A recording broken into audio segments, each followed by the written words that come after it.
What role does accountability play in effective leadership? A big one. Leaders want accountability at all levels in the organization. Doesn't matter how big it is, doesn't matter if it's for-profit, nonprofit, government, academia, healthcare. Everyone wants accountability. But how do we achieve it? It seems to be in short supply. In this video, I'll share my 5-step model for how to bring more accountability into your organization.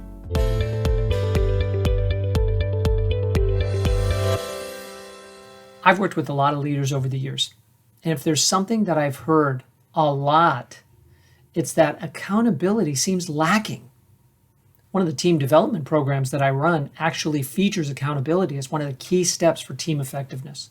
We know it plays a major part in execution. Without accountability, execution is hobbled. But how can you as a leader bring more accountability into your organization? How can you lead the way?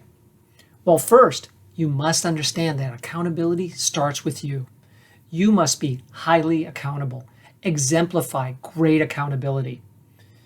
Be a role model when it comes to accountability, not just in getting things done yourself and keeping all of your commitments, but also keeping others accountable to honoring their commitments. Do not shy away from this task.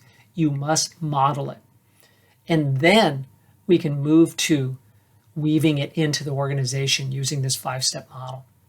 The first step is C for clarity. We must have clarity. I recall years ago when I worked with a client who was wondering why a few of his key directs failed on projects. They just did not meet his expectations. When we did a bit of a post-mortem, we realized that he had not given them enough clarity about what he wanted to see as outcomes when the project was done.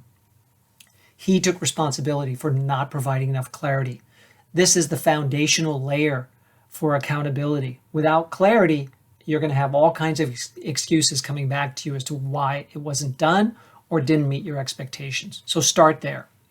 The second step is acknowledge.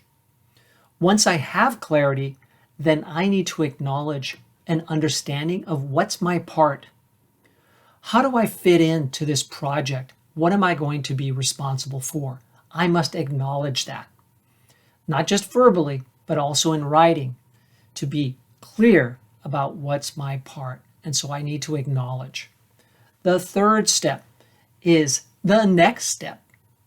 Going back to the work of David Allen, the author of Getting Things Done, which spawned a movement of people being productive and getting things done, he always said, know what the next action is. If you know what the next action is, you can take it and continually move a project forward. So this is essential, right? When people are clear, when they know their role, then they should know the next step, and they should just keep taking the next step. If all team members on a project continually take the next step, you will be amazed at how much progress that they can make. Then there's step number 4, and that is the deadline. We can keep taking the next action, but we must be taking them before the deadline so we can meet it. Everyone should be clear. Acknowledge what is the deadline.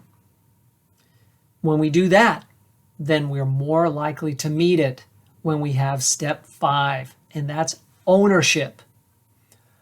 I must take ownership and live into this quote. If it's to be, it's up to me. When people take this level of ownership over their role on a project where they're not prone to making excuses, they understand that they may be held accountable because all the other steps are in place, good things happen. Now, these 5 steps just happen to spell out can do. You will see your organization have more of a can-do attitude and approach when you yourself exemplify accountability, when you are more than willing to represent it in force by holding others accountable, and you institute this 5-step can-do model. What would I add on top of that if I could? I would also add willingness on others to hold each other accountable, because it can't just sit on your shoulders. You cannot be the sole source of accountability. You never want that. That is a formula for long days and frustrating nights when you're the sole source. So everyone should also take ownership of holding others accountable, not just myself. And that vulnerability plays a part too, because when someone holds me accountable, I need to be vulnerable and explain why I'm not meeting expectations on the part of my peers on this project. I need help. I need additional resources. I need some further training. There's something that I'm missing. So when we have that vulnerability, that can make a big difference in ensuring that everybody stays on track and moves forward towards accomplishing the project. I hope this model is helpful to you, and I hope you really think seriously about executing it inside of your organization if you're frustrated by a lack of accountability.